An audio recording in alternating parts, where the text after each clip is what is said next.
د کندهار په دامان ولسوالیو کې د څارویو دغه ګنج ته د دغه ولایت د ولسوالیو او نورو ولایتونو اوسیدونکي خپل څاروي د پلور په موخه راوړي.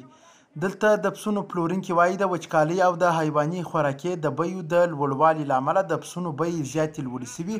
او پلور یې کم سوی دی. د دوی په خبره د وچکالۍ له امله څړځایونه وچ دي او اړ دي چې د خپلې مالدارۍ لپاره حیواني خوراکه رانیسي چې له کبله یې مجبوره دي پسونه په ګرانه بیه وپلوري. ګراني وروره په دغه د پخوا چې و پر وچکالۍ نه وې پسونه په خپله خوله چاغېدله په خپله خوله به ګرځېده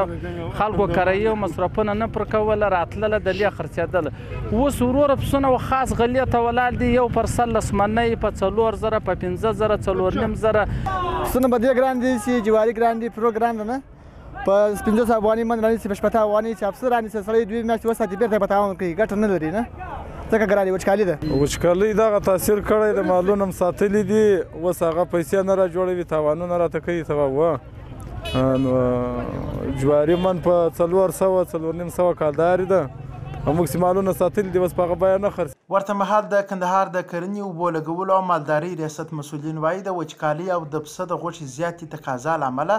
د پسونو بیې لوړې سوي دي. د دغه ریاست د مالدارۍ امیر وایي د پخوا په پرتله پاکستان ته د پسونو د قاچاق مخه تر ډیره نیول سوې ده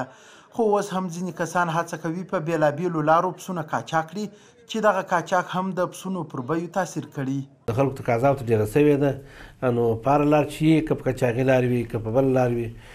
د پسونو دی موږ غواړو چې داسې د بندرونو ته بند شي چې دوی د پسونه که ورکول کېږي دی او قرارداد لارې دې ورکړه سي په د قاچاقي لارې چې بندې سي په ریګو په نورو لارو باندې چې بند سي کېدای سي دوی موږ د په پاکستان هېواد سره د عمران هېواد سره ډېر اوږد سرحد لرو بیخي اوږد سرحد لرو